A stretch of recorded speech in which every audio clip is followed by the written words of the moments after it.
Hey, what's up everybody? Welcome back to another Tonelico reaction. Had a few of these now, and of course, Renshin wants me to get to another one, so this is Ecticia. I don't know if this is going to be a referential song to any other prior tracks. Any sort of info like that is completely unknown to me. Renshin is just part of my executive producers on my memberships, and of course I've got to listen to this. I do love Tonelico's music though. Like, so far I've had a really great time hearing what it sounds like, but there's so much more I haven't heard, so I need to listen to this one too. Without further ado, let's go!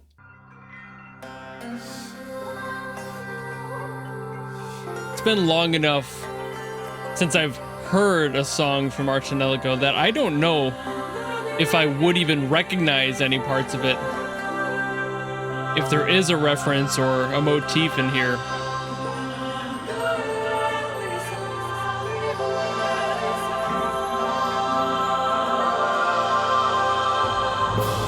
God, they're tight harmonies. These beautifully packed harmonies. One of the main reasons I love this music.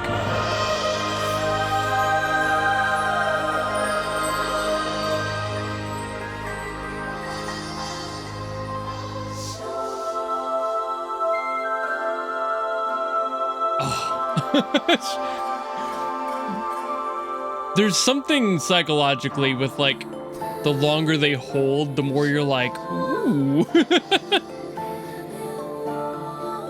Takes longer to settle in.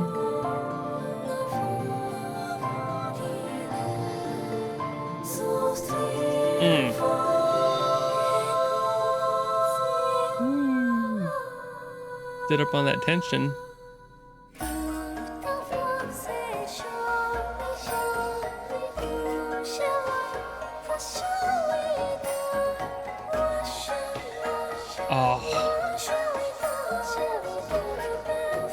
This is the second time in like the past week,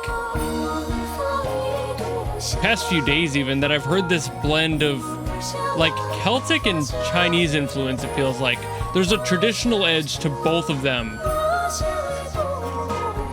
that this is doing,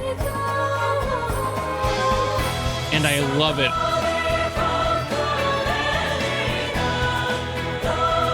Well, this one's definitely like bumping it up a little bit more. It's a lot more upbeat in this section. Very celebratory.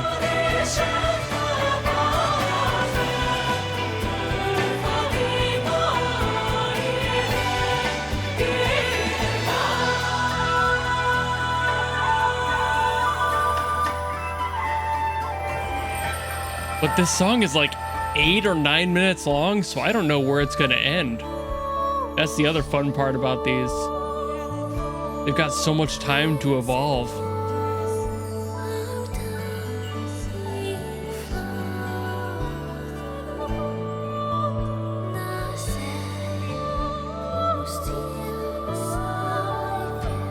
Oh, God. Vocalizations in here. The insane amount of layering going on to create this space.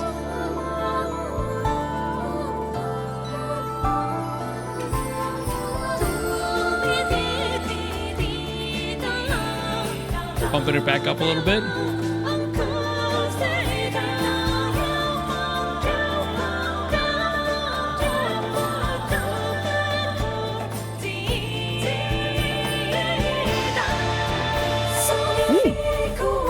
Ooh. Okay, we got some intensity in here now. See, this is what I mean by that evolution. Like, I'm just kind of living in the moment of hearing it and letting it take me along for the ride.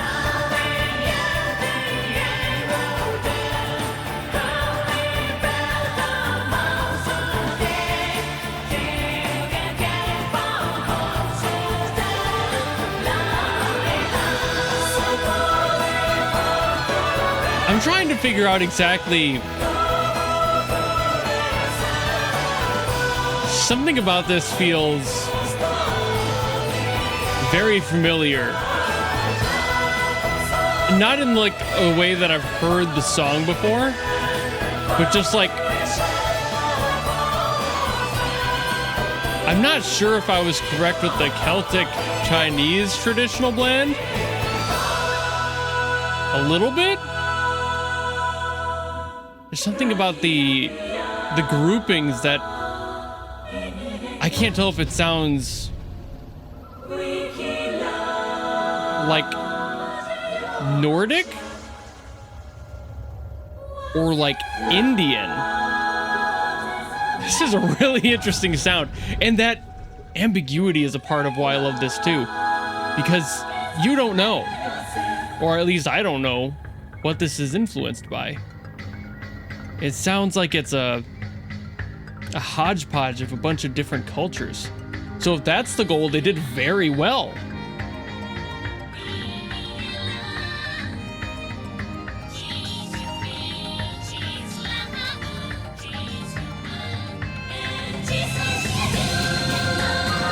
Because, like, I mean, hell, I swear I've heard... It's like, the flutes, all of that feels very Celtic, but the vocals feel almost Nepalese, which is weird for me to bring up. But that's why it's so difficult to pinpoint.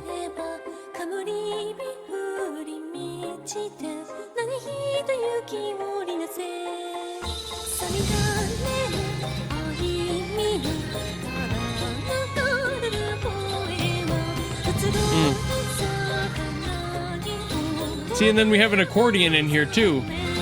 So there's a little bit of like South Central Europe. And of course, France. Like, if we're going for just purely where these instruments come from and where they're used, it's wild.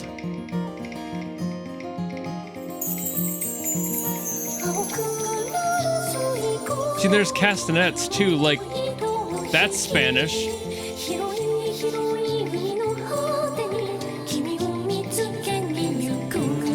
It's just everything, isn't it?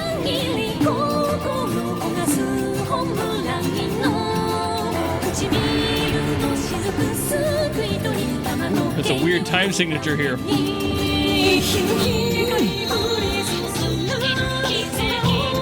That was a really cool push on that note.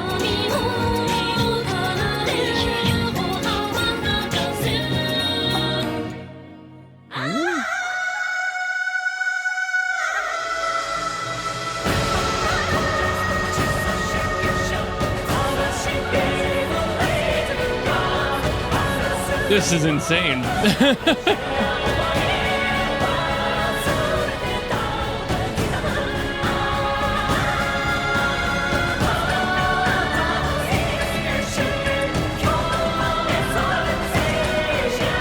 Like, part of me really wishes I could pinpoint exactly where the influences are coming from.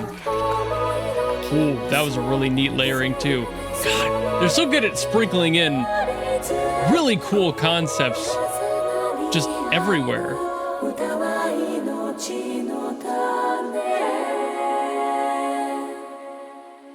And a big final chord for resolves there. Beautiful harmony as always. Again, they're like, musical language for harmonies is insanely dense.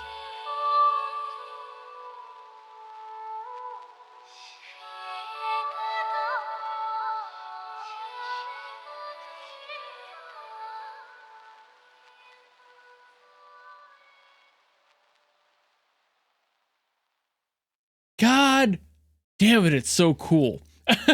So I want to take kind of a big brain approach. I'm not going to make this section too long because I was yapping a lot during that song, but I think the title has something of significance because I couldn't tell what the language in the song was, so I don't know if it's real. I know a lot of these games tend to have like their own built-in languages that are just based off of random hodgepodging of different existing languages and they make their own, and that's totally fine, but Ecticia sounds and feels like etc. So I wonder if this is maybe the ending theme. That wasn't given to me in any context, but just based off the title, Ecticia, and if we're assuming it is a made-up language, that just kind of fits the generic blueprint of making your own language, kind of in a Pig Latin sort of way, where it's like close, but also something definitely very unique. And you could probably build off a lot of what etc. might be, but at the same time, I think that this works out, at least in my brain. So I'm going to assume that this is like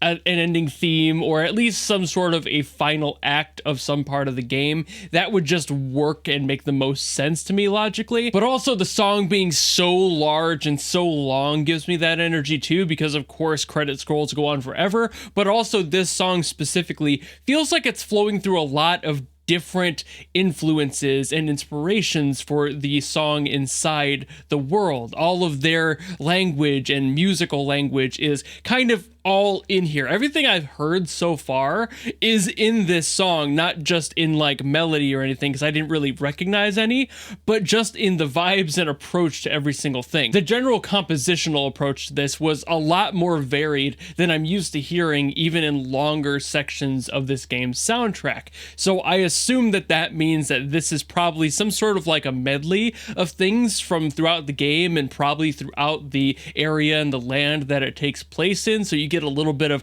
different influences from different places that kind of more uniquely place to where you are in the game at that time, and are probably loosely based roughly on geographic locations in the real world. So you get things like we had a little bit of like Irish, Gaelic, and Celtic in the one spot, and then that one spot I thought it sounded almost like Western Asian, and then the other spot that sounded like Eastern Asian, even a few spots in there with like Spanish, a little bit of French, like random stuff in here, just completely random. I would even say at one point it almost had like a Siberian sort of vibe to the instruments, like a Siberian folk song. It's like there was a lot going on in this one, and even though I can attempt to, there's definitely no way I can pinpoint exactly where these influences truly came from, because there's always a little bit of crosstalk between every generation and every community that's ever made music ever. Historically, it's one of the most shared things that we've ever done as humans. So when you get down to that, it's like, how close can I get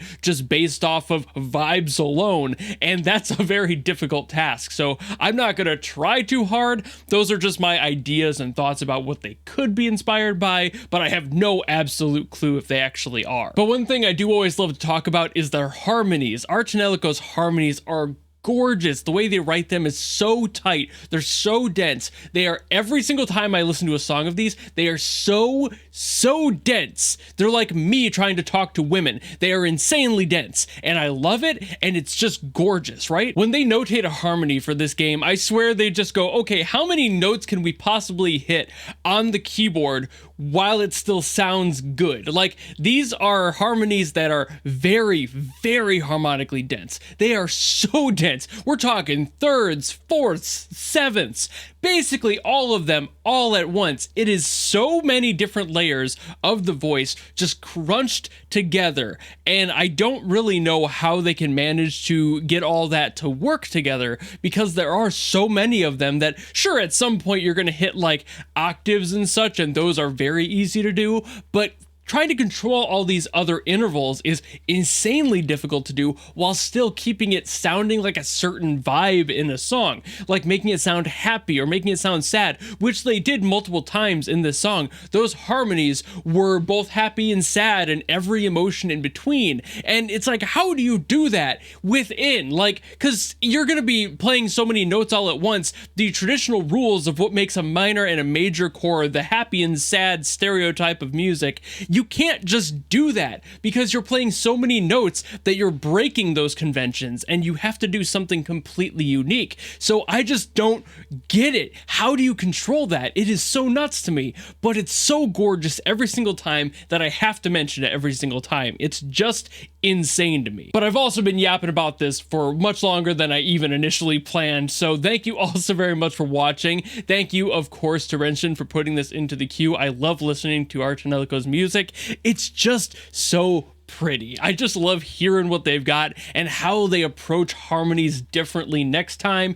It happens every single time. I always think that they've done everything they can, and then I'm introduced to an entirely new way on how to handle chords and progressions that I didn't even know was physically possible, let alone metaphorically. But if you have something else you want me to get to, by all means, drop it in the comments below. It can be from Tonelico, it could be from something else. It doesn't really matter. Or if you want to guarantee something, just like Renshin did for this one, you can always go to my Patreon or my YouTube memberships where you can guarantee a song request out of me. It doesn't really matter who it's by or what it's from or if it's good or bad. That's why it's a guaranteed request. It's guaranteed. But if you don't want to do any of that, maybe you just want to follow me and support me for more stuff coming in the future, you know how to do all that, and I will see all of you in the next video. Goodbye!